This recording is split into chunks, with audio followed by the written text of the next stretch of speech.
Hello dear students, welcome to developmenttutor.com। इस video में मैं बात करूंगा आपको एचएससी एग्ज़ाम का सैम्पल पेपर का बात करूंगा और ये सैम्पल पेपर है हमारा फिजिक्स का। इसमें मैं आपसे बात करने वाला हूं एसी सर्किट के बारे में। जो एसी सर्किट का सम आपको किस तरह से आएगा, तो ये मेरा क्वेश्चन पेपर है। हमने इसका प्रिंट आउट निकाल लिया है और मैं एक एक करके आपको जितना भी क्वेश्चंस है ऑलमोस्ट आप देखेंगे तो इसमें सारे वो क्वेश्चंस भरे पड़े हैं जो टेक्स्ट बुक में हैं। और मेरे हिसाब से तो ये इंटायर सिलेबस है। यदि आप सिर्फ इतना करते हैं तो बहुत ही अच्छा मार्क्स आ सकता है, लेकिन आपको कंसेप्ट समझना पड़ेगा, क्योंकि विदाउट कंसेप्ट आप इसमें थोड़ा कंफ्यूज कर सकते हैं। So concept is very important about the things. So मैं अभी आपको एक एक करके इसका सारा सम्स आपको सॉल्व करके देता हूँ। तो मैं सबसे पहले मल्टीपल चॉइस सॉल्व कर देता हूँ। फर्स्ट मल्टीपल चॉइस है an electric current in an LC circuit at resonance is called. तो क्या बोलते हैं उसको? तो उसको बोलते हैं हम लोग वाटलेस करंट। क्या बोलते हैं उसको? Wattless current. सेकेंड क्वेश्चन कह रहा है हमारे पास, in a series LCR circuit at resonance the applied EMF and current. अब यहां पे क्वेश्चन देखिए, ये क्या बोला है? In series LCR circuit. तो सीरीज एलसीआर सर्किट हमारा इस तरह से होगा, एल सी और ये हमारा आर। इस एलसीआर में हमारा एक वोल्टेज सोर्स है इस तरह से, और जो कंडीशन फॉर रेजोनेंस है, कंडीशन फॉर रेजोनेंस वो होता है X of L is equal to X of C, और जो जेड होता है मेरा वो होता है root of R square plus X of L minus X of C का होल स्क्वायर। तो ये जब दोनों इक्वल होंगे तो क्या होंगे? R square.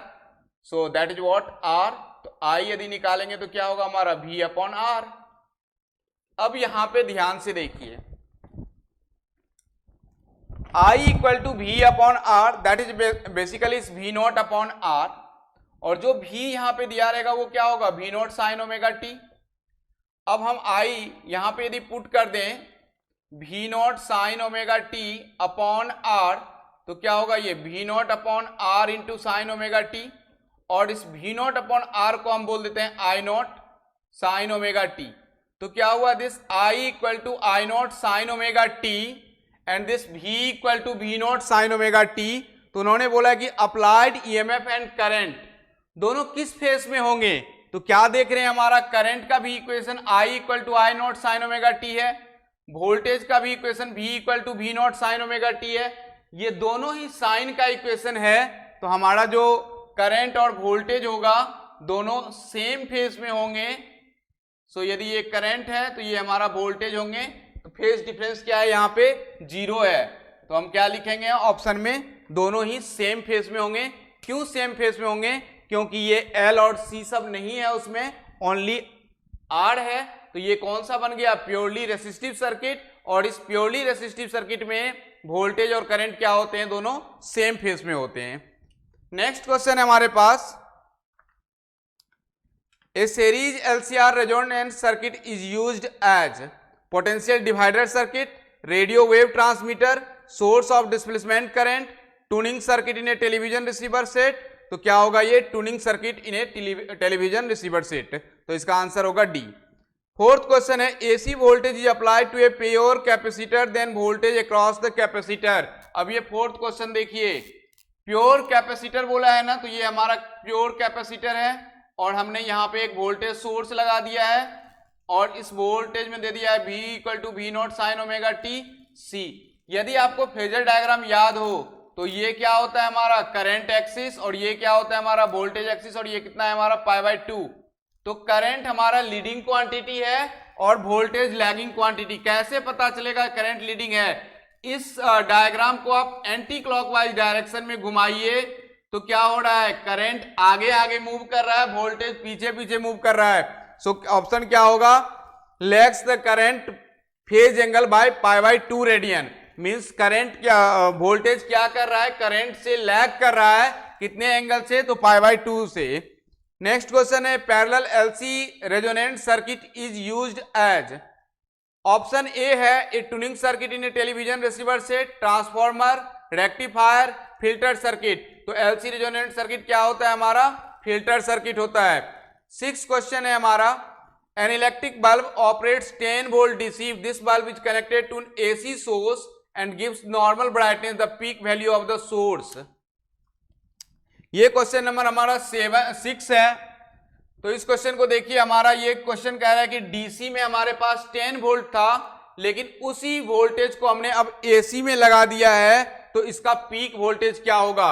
आपको यदि पता हो V R M S equal to होता है वी नॉट अपॉन √2, और ये रूट मीन स्क्वायर क्या होता है, हमारा डीसी वोल्टेज होता है बेसिकली, जो हम लोग हाउस होल्ड सर्किट में यूज करते हैं या कहीं पे भी। तो मैक्सिमम क्या है V not, so can write this V R M S into √2 is equal to V nought. अब एसी सर्किट में क्या होगा, वोल्टेज मैक्सिमम बढ़ जाएगा कितना, तो 10 into √2 that is V not, so 10 into 1.414 is equal to V not, so V naught is equal to 14.14 volt, 14.14 volt. ये हमारा क्या हो गया, V R M S, that is what V R M S. Now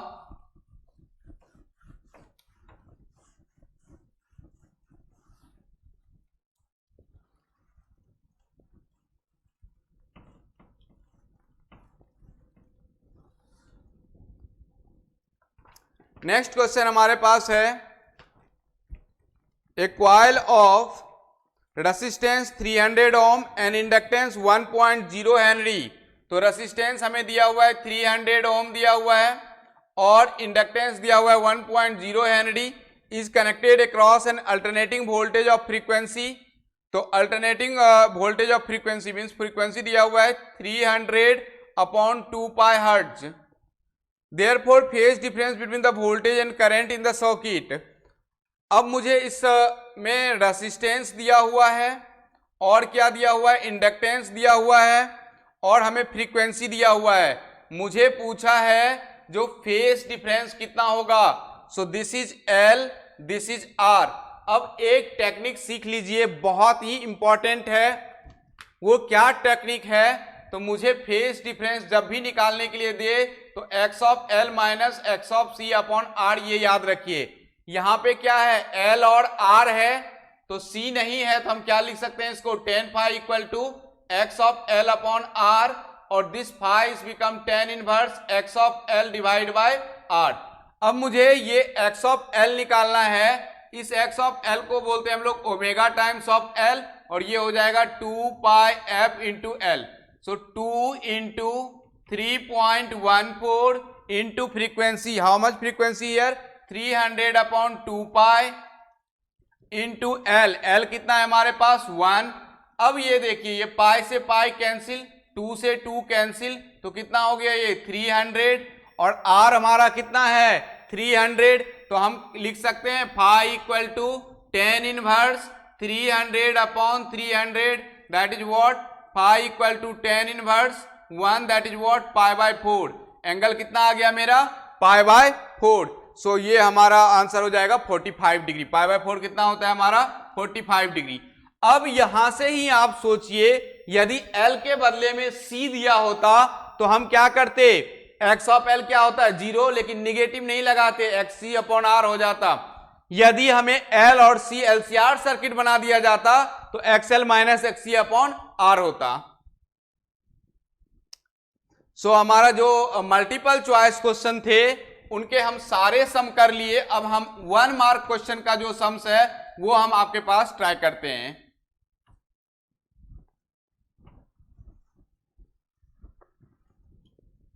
look at here, define capacitive circuit, define capacitive circuit, define capacitive circuit.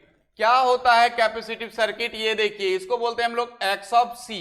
Capacitive circuit को क्या बोलेंगे, X of C. So define capacitive reactance, sorry define capacitive reactance, this X of C is become 1/ω_c। ये क्या हो गया हमारा 1/2 पाई FC। जब आपको सर्किट में प्योरली यदि सिर्फ कैपेसिटेंस लगा हो तो आप वैसे C नहीं लिख सकते हैं, क्योंकि यहां पे यदि डीसी में यदि कैपेसिटेंस लगा रहता है तो करंट को ब्लॉक करता है, क्योंकि वहां पे उसके पास फ्रीक्वेंसी 0 है, और फ्रीक्वेंसी 0 हो जाएगा तो देखिए यहां पे एक्स ऑफ सी क्या हो जाएगा, इनफाइनाइट। अब वो सारा इतना ज्यादा रेसिस्टेंस हो गया तो सारा अपने अंदर ही करंट रख लेगा, लेकिन चूंकि एसी में फ्रीक्वेंसी है अल्टरनेटिंग करंट में, तो अब यहां पे कैपेसिटेंस ब्लॉक नहीं करेगा, करंट को जाने देगा। सो आप ऐसे इस तरह से लिख सकते हैं 1/ωc equal to 1/2πfc। Second question है हमारे पास, a charged 10 microfarad capacitor is connected to a 81 millihenry inductor. What is the angular frequency of free oscillations of the circuit? तो चार्ज 10 माइक्रोफैराड कैपेसिटर है, so this C equal to 10 microfarad capacitor is connected to 81 millihenry inductor, so this L is equal to 81 millihenry. What is the angular frequency of free oscillation of the circuit? अब ये ध्यान दीजिए यहां पे, what is the angular frequency of the oscillation of the circuit बोला है, omega equal to 1/√L into C, so that is what 1/√8 into 10⁻³ into 10 into 10⁻⁻6। ये जो है हमारा 8 इंटू 10 कितना हो जाएगा, 80 into 10⁻⁹, so that is what 8 into 10⁻10। अब हम -10 को कैसे लिख सकते हैं, तो 10⁻⁵ हमारा बाहर √8, और ये क्या हो जाएगा मेरा,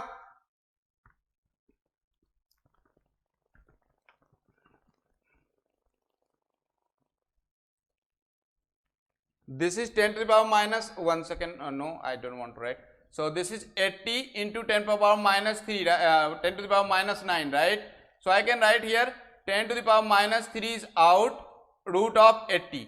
अब √80 कितना होगा,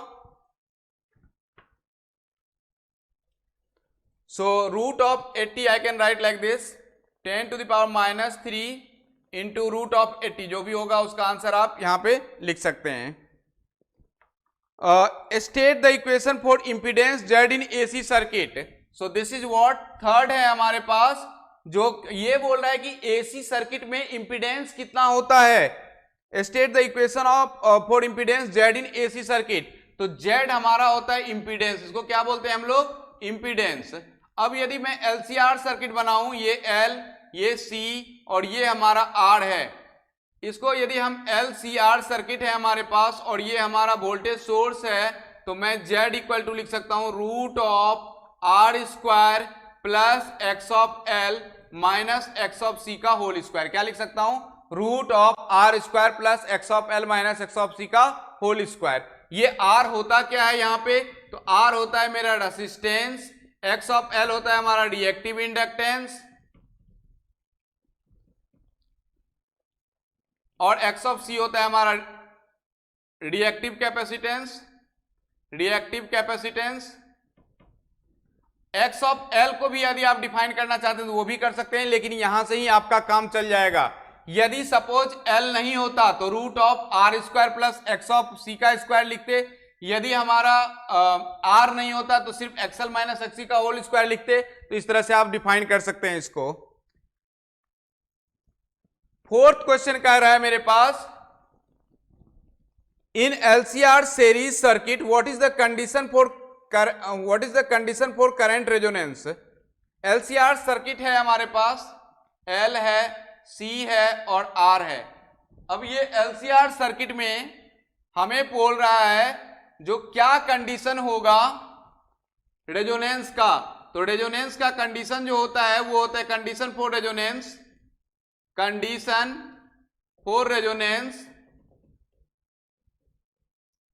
x of L equal to x of C, और z हो जाएगा हमारा √R² plus x of L minus x of C का whole square. So z equal to √R² and z equal to R, I equal to हमारा हो जाएगा V0/R। ये हमारा कंडीशन होगा।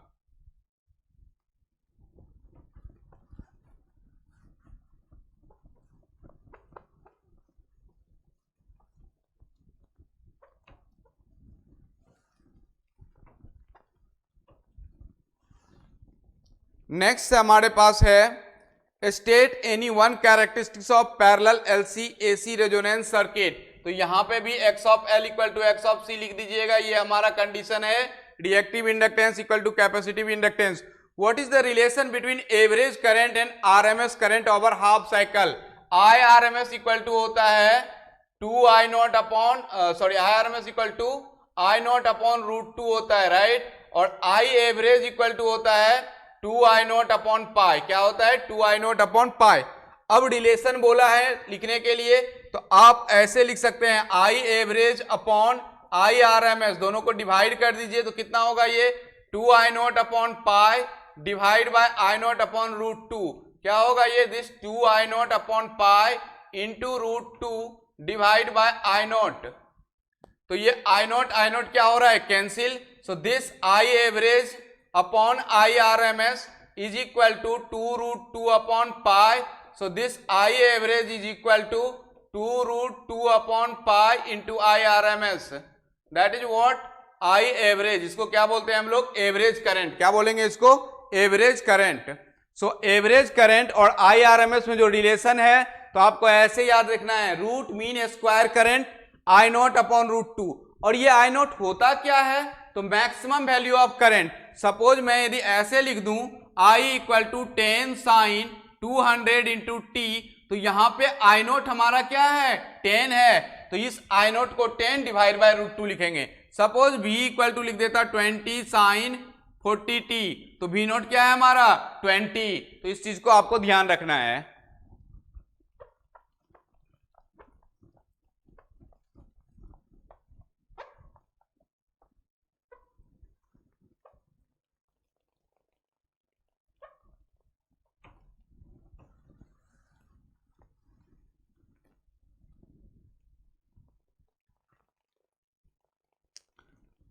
क्वेश्चन नंबर 7 है हमारे पास।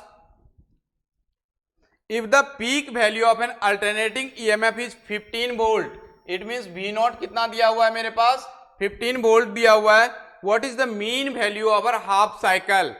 Mean value over half cycle, तो ये देखिए V एवरेज बोलिए या V मीन बोलिए, दोनों ही हमारा सेम है, दोनों ही टर्म्स हमारा सेम थिंग्स को रिप्रेजेंट करता है।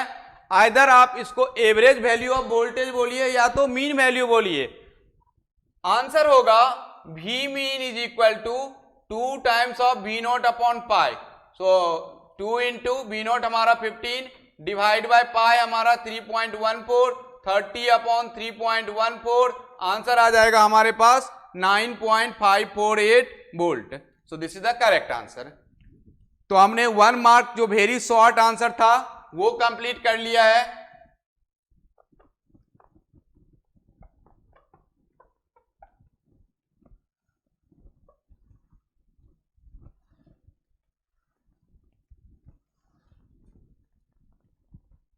नेक्स्ट क्वेश्चन है हमारे पास, स्टेट द एवरेज और mean value of an alternating EMF obtain for expression for it.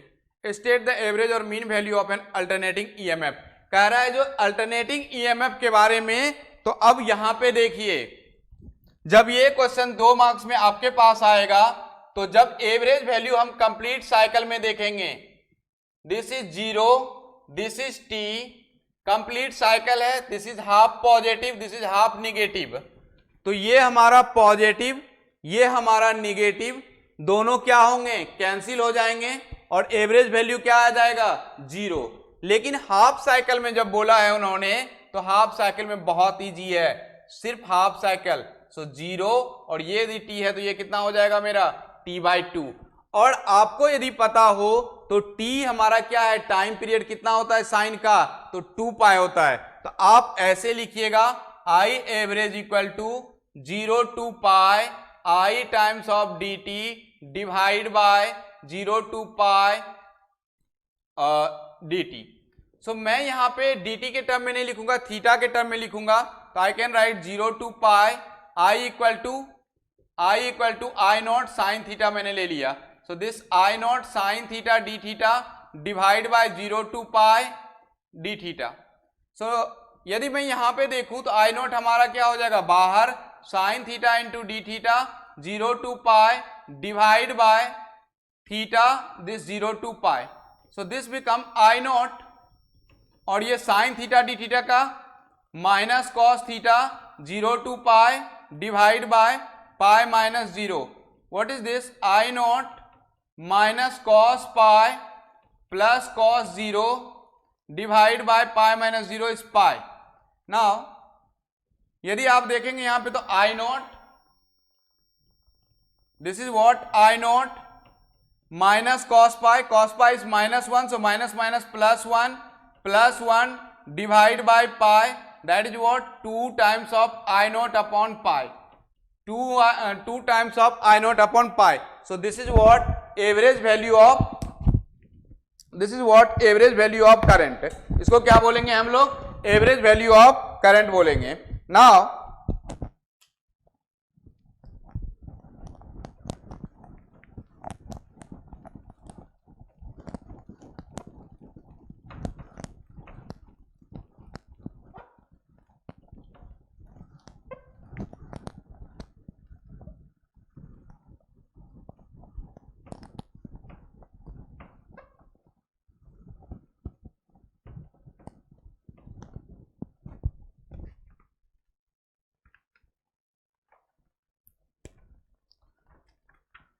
explain term impedance and state the formula in the case of LCR series circuit. Impedance यही होता है जो हम लोग नेट रेसिस्टेंस जिस तरह से फाइंड करते थे डीसी सर्किट में, तो वहां पे तो सिर्फ आर लगे होते थे, लेकिन यहां पे क्या है हमारे पास आर एल सी है.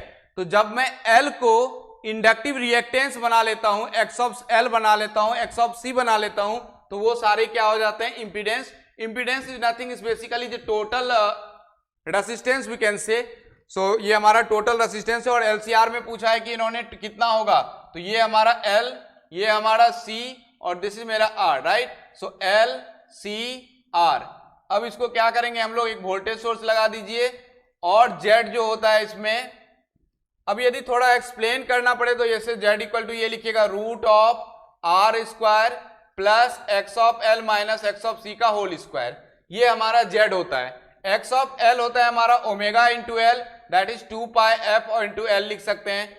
एक्स ऑफ सी होता है हमारा 1 upon omega C, that is 1 upon 2 pi F C लिख सकते हैं, क्योंकि ओमेगा होता है. इसको बोलते हैं हम लोग reactive inductance,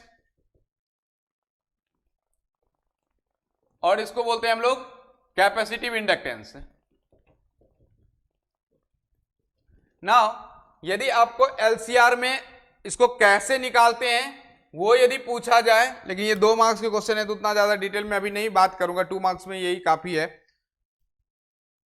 state any 2 characteristics of A series LCR AC resonant circuit.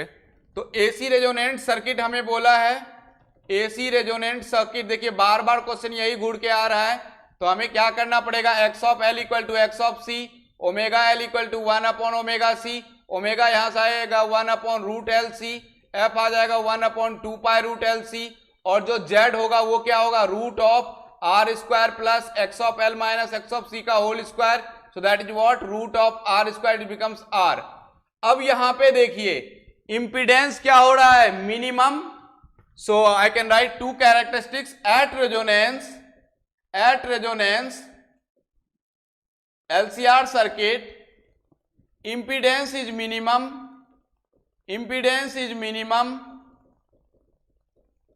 and यदि इंपीडेंस मिनिमम है तो करंट कितना हो जाएगा इसका? Maximum.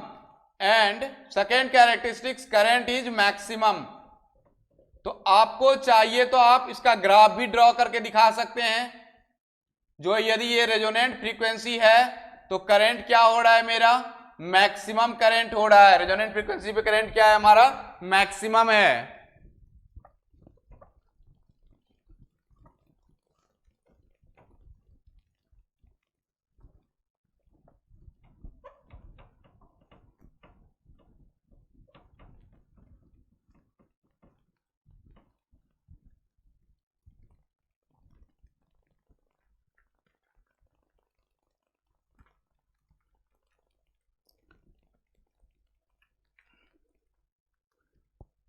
In LCR series circuit what is the impedance? Impedance के लिए अब जस्ट अभी बात किए थे एल सी आर. ये हमारा क्या है?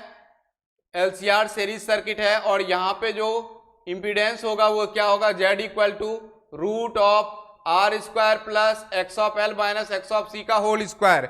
अब क्या पूछा है? Reactance at current resonance.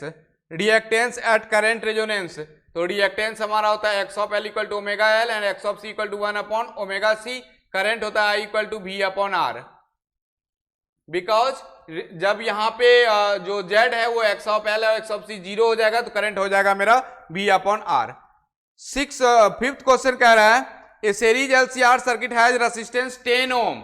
Series में कितना है रेसिस्टेंस, कितना दिया हुआ है मेरे पास 10 ओम दिया हुआ है, and reactance is 7√2 Om.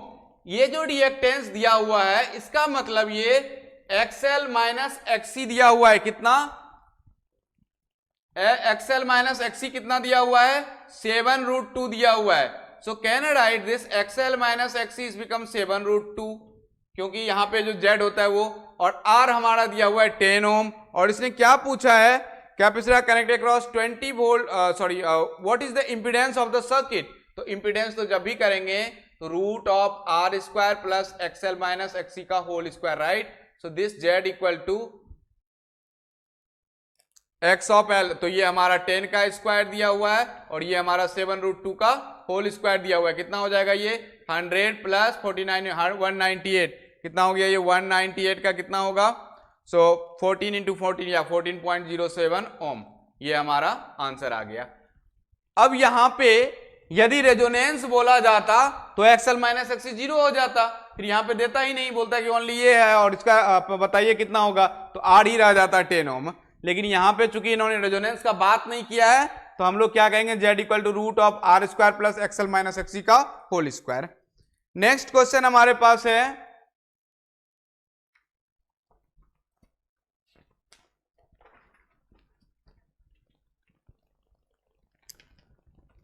find the current in a circuit consisting of a coil and a capacitor in series with an AC source 110 volt 60 hertz. The inductance of a coil is this 8.0 Henry, resistance is this, capacitance is this, और हमें बोला है IRMS find करने के लिए, no problem. So this IRMS is equal to VRMS upon Z। तो अब देखिए VRMS यहां पे दिया हुआ है कितना 1110 वोल्ट, और हमें Z निकालना है, तो Z होता है मेरा root of R square plus x of L minus x of C का whole square. So this x of L कितना होगा मेरा ओमेगा L, और ओमेगा को हम लिख देते हैं 2 पाई FL, तो 2 इंटू 3.14 इंटू 60 इंटू L कितना है हमारे पास, तो L है हमारे पास 0.80। अब देखिए ये 0.8 ही लिखता हूं मैं, सो ये 10 हो जाएगा और ये यहां से ये 0 कैंसिल हो जाएगा, और ये होगा 6.28 into 6 into 8, so that is what 48 into 6.28, so 48 into 6.28 जितना होगा ये आपको 628 इंटू 48,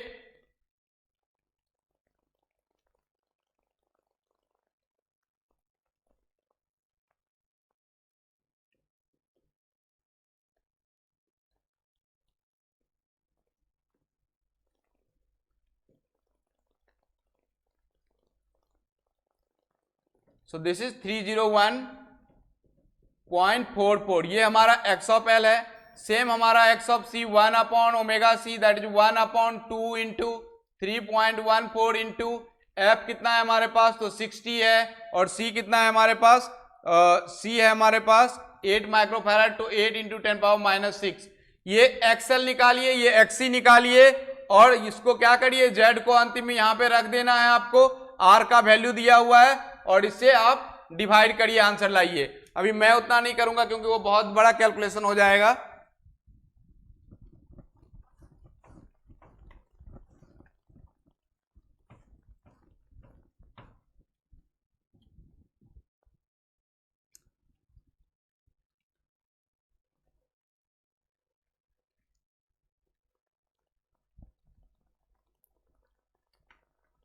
अब यहां पे क्वेश्चन पूछा है what is the capacitive reactance of a capacitor. ये हमें 5 माइक्रोफैराड दिया हुआ है, क्या दिया हुआ है कैपेसिटर दिया हुआ है, और कह रहा है हमें जो कैपेसिटिव रिएक्टेंस निकालने के लिए 50 हर्ट्ज एंड 20 किलो हर्ट्ज। तो x ऑफ C होता है हमारा 1 अपॉन ओमेगा C, और ये हो जाएगा 1 upon 2 pi times of F into C, और कितना दिया हुआ है 2 इंटू 3.14, फ्रीक्वेंसी हमारे पास है 50, और C का वैल्यू है हमारे पास 5 × 10⁻⁻6। जब इसको सॉल्व करिएगा दिया आएगा 636.94 ओम। और दूसरा फ्रीक्वेंसी एक और दे दिया है, 2 क्वेश्चन दे दिया है यहाँ पे, तो 1/2π 2 × 3.14 into frequency is what? Frequency is again 50 hertz into capacitance. Capacitance is 5 × 10⁻⁻6। अभी 50 नहीं लेंगे, अभी 20 किलो हर्ट्ज दिया है। So we can write here 20 kilo hertz. So 20 × 10 का cube, this is a 20 kilo hertz, right. So 20 hertz में change करेंगे, 20 × 10 का क्यूब, तो यहां से जो आंसर आएगा वो 1.59 ओम आ जाएगा। So this is the answer.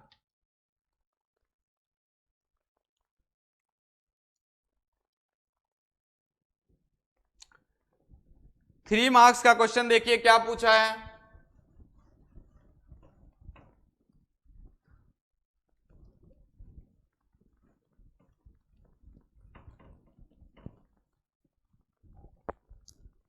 Three marks का क्वेश्चन है हमारे पास।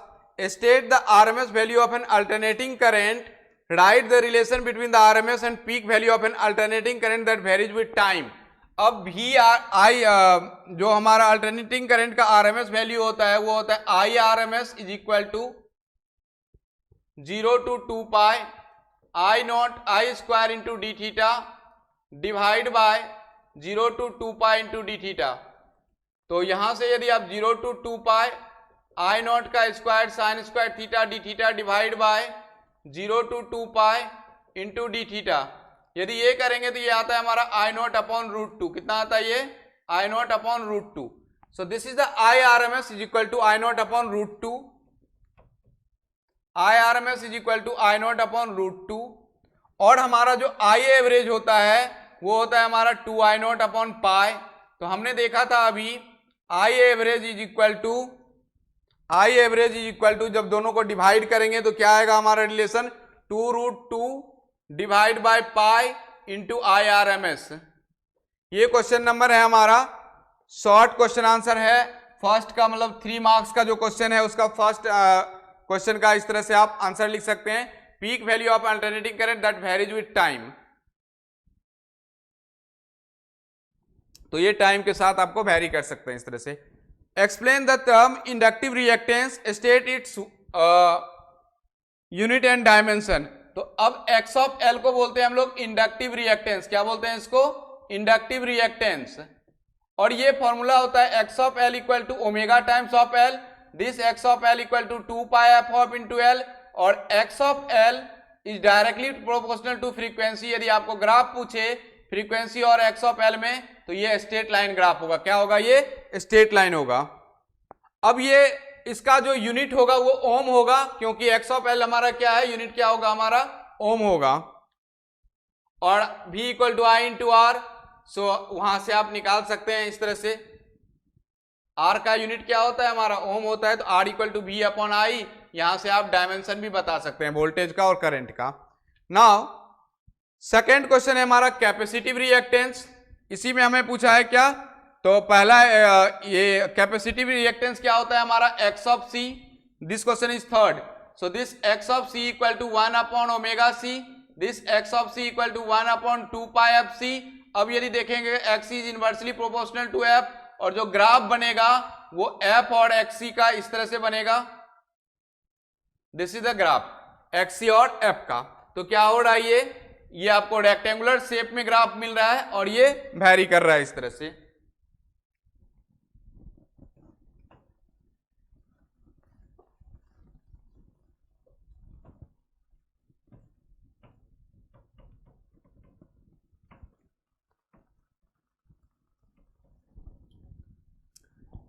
नेक्स्ट क्वेश्चन है हमारे पास,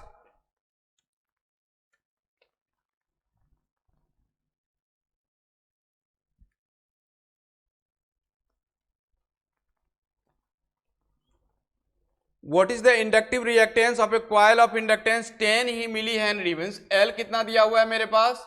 10 millihenry दिया हुआ है। एंड फ्रीक्वेंसी कितना दिया हुआ है? 50 हर्ट्ज। और कह रहे हैं आपको इंडक्टिव रिएक्टेंस निकालने के लिए। तो देखिए X of L equal to होता है हमारा 2 pi F L, so that is what 2 into 3.14, frequency हमारा 50, एल हमारा है 10 इंटू 10⁻³ इसको आप कैलकुलेशन करिए, जो भी आंसर आएगा वो हो जाएगा इसका आंसर। तो ये हो गया 100 इंटू 10 इंटू 10⁻³ इंटू 3.14। तो देखिए ये 10 का cube into 10⁻³ into pi, so answer is what pi. अब मैं एक कर दिया हूं, अब दूसरा है 1000 हर्ट्ज, तो आप खुद से लिख लीजिएगा इसको 2 इंटू 3.14 इंटू 1000 लिख दीजिए, और एल हमारा कितना है 10, तो 10 इंटू 10⁻³, तो इसका आंसर आ जाएगा 62.8। अब ये 20 किलो हर्ट्ज, तो 20 किलो हर्ट्ज को भी आपको पहले हर्ट्ज में बदल लीजिएगा, फिर आ जाएगा answer. So this is the question number हमारा ये 4 था। अब हमारा 5th क्वेश्चन देखिए क्या कह रहा है, N alternating EMF of 230 volt. तो अल्टरनेटिंग ईएमएफ हमें दिया हुआ है, कितना दिया हुआ है 230 वोल्ट, तो 230 वोल्ट दिया हुआ है, फ्रीक्वेंसी दिया हुआ है 50 hertz, is connected across a pure ohmic resistance R equal to 50 ohm, find the current. तो आई इक्वल टू क्या होगा हमारा, तो आई इक्वल टू होता है हमारा V नॉट अपॉन आर, तो कितना हो जाएगा आंसर यहाँ पे 230 अपॉन 50, सो आंसर हो जाएगा 4.6 एम्पियर। अब कह रहा है equation 4 instantaneous value of current end voltage. तो इसका दोनों का क्या लिखना है मुझे,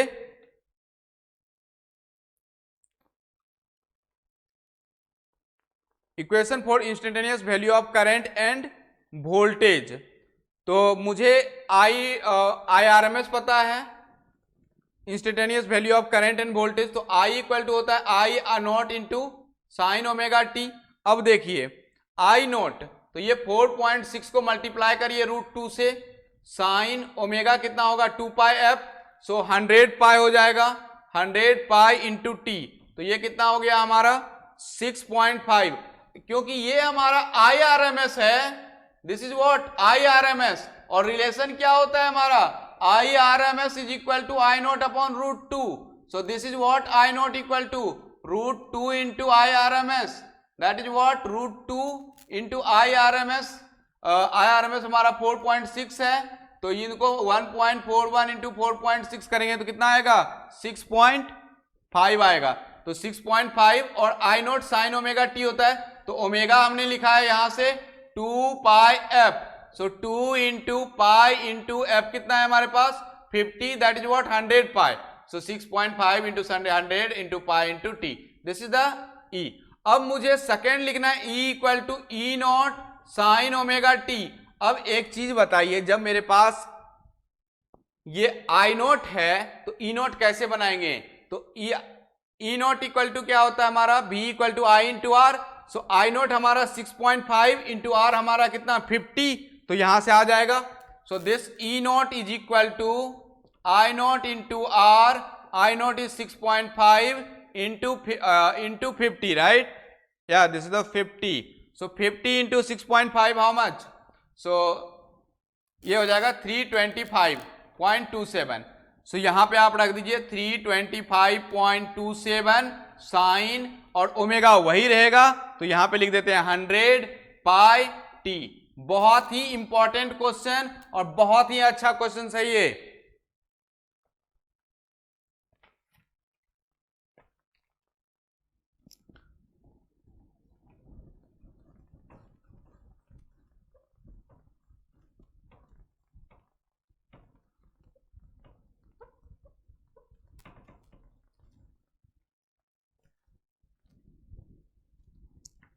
नेक्स्ट इज 4 मार्क्स का क्वेश्चन, देखिए क्या क्या है इसमें। Obtain expression for applied EMF and effective resistance of the circuit when the alternating EMF is applied to an LR circuit. अब ये सर्किट हमारा एल है और ये सर्किट हमारा आर है, so this is L and this is R. हमने एक वोल्टेज सोर्स लगाया है, this E equal to E nought sine omega T. अब ध्यान रखिएगा, जब एल है तो वोल्टेज किधर होगा V ऑफ L इस तरफ होगा, और ये किधर होगा V ऑफ R इस तरह से होगा।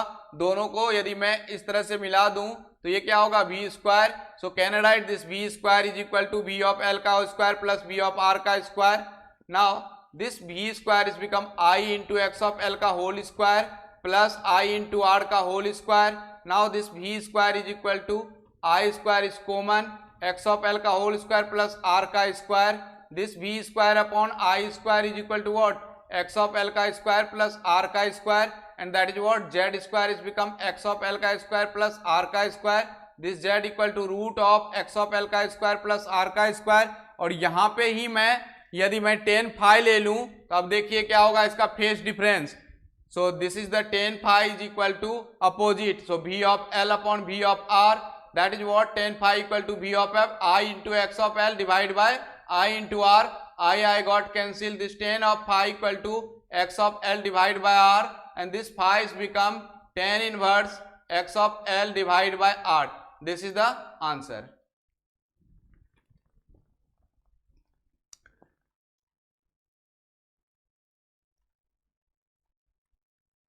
Obtain the expression for the applied EMF, effective resistance of the circuit when alternating EMF is applied to an CR circuit. अब ये LR सर्किट के बदले में क्या दे दिया है मुझे? CR सर्किट दे दिया है. जब कैपेसिटेंस और रेसिस्टेंस दोनों ही सर्किट में लगे हुए हैं तो देखिए इसको क्या करेंगे. जब कैपेसिटेंस और रेसिस्टेंस जब दोनों ही लगे हुए हैं तो इस तरह से ये हमारा कैपेसिटेंस और ये हमारा resistance. This is C, this is R and this is a voltage source. Now इस केस में क्या करेंगे? जब कैपेसिटेंस का केस होता है तो वोल्टेज मेरा इस साइड रहता है और V ऑफ R इधर रहेगा, V ऑफ C इधर रहेगा. सो यदि मैं इन दोनों को मिलके यहाँ से ज्वाइन करूं तो इस तरह से हो जाएगा ये V of V square. So this V square is equal to, I can write here V of C का square plus V of R का square. This V square equal to I into X of C का whole square plus I into R का whole square. So this V square is become I square common X of C का whole square plus R का square, and this is what? V square upon I square is become x square plus R square. This Z square is become x of C का square plus R का square. This Z equal to root of x of C का square plus R का square. अब यहां से यदि आपको current पूछे तो I not equal to V not upon Z लिख दीजिए. सो V नॉट यहाँ पे जो भी होगा I equal to E equal to E not sine omega T. तो यहां से E not divide by Z. Z कितना है हमारा? रूट ऑफ XC का स्क्वायर प्लस R का स्क्वायर. और नेक्स्ट जो होगा हमारे पास वो हमें सपोज हमें ये निकालना है जो फेस डिफरेंस कितना होगा. So this tan phi is become V of C upon R, that is what? I into XC upon R, and V of R होगा तो I into R होगा. I got cancelled. This is XC upon R. So this phi is become tan inverse X of C divided by R. इसको क्या बोलते हैं हम लोग? Phase difference. क्या बोलेंगे इसको? Phase difference. Now third question कह रहा है मुझे obtain the expression for resonant frequency of LCR series circuit and explain electrical resonance in LCR series circuit.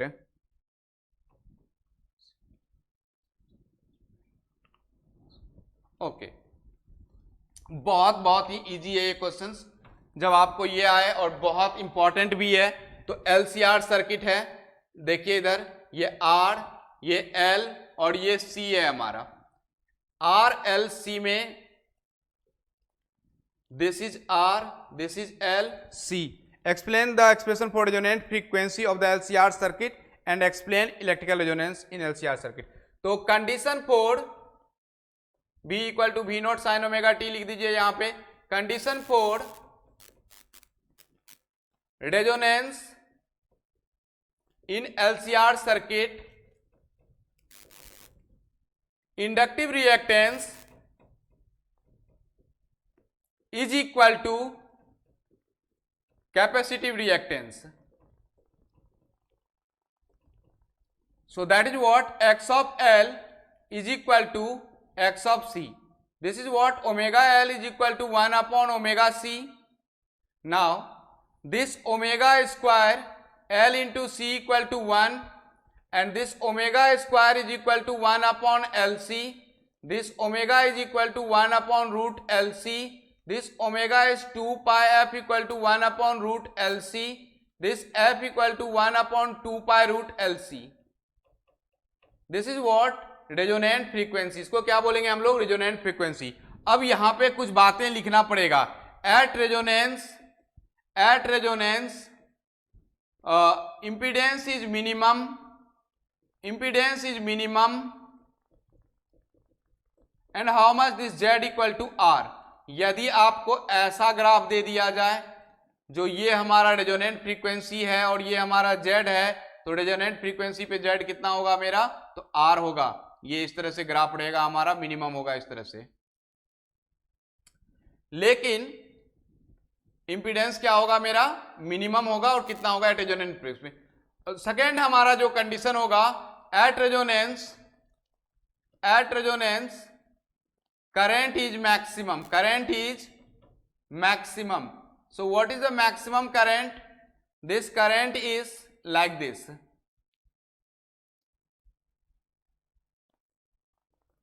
This is the maximum current at resonant frequency f of R। Current is maximum, that is what, I max। So at resonance current is maximum। This is the LCR circuit में आपको question आया तो आप इस तरह से लिख सकते हैं। सो हमने ऑलमोस्ट सारे क्वेश्चंस इसमें से किए हैं और हमने एक ओवरव्यू दिया है। हमने ऑलरेडी ऑलमोस्ट सारे एक्सप्रेशंस को किए हैं, सारे क्वेश्चंस किए हैं। तो यदि आप इस कंसेप्ट को एटलीस्ट आप अच्छे से करके जाते हैं, आप इसको समझ के जाइए एक बार, थोड़ा यदि हेल्प लेना पड़े तो आप बुक लिख सकते हैं, बुक में लिख सकते हैं, देख सकते हैं, या तो फिर आपको कुछ डाउट्स है तो आप कमेंट में कर सकते हैं, तो मैं आपको और एक्सप्लेन कर सकता हूँ। Thank you so much.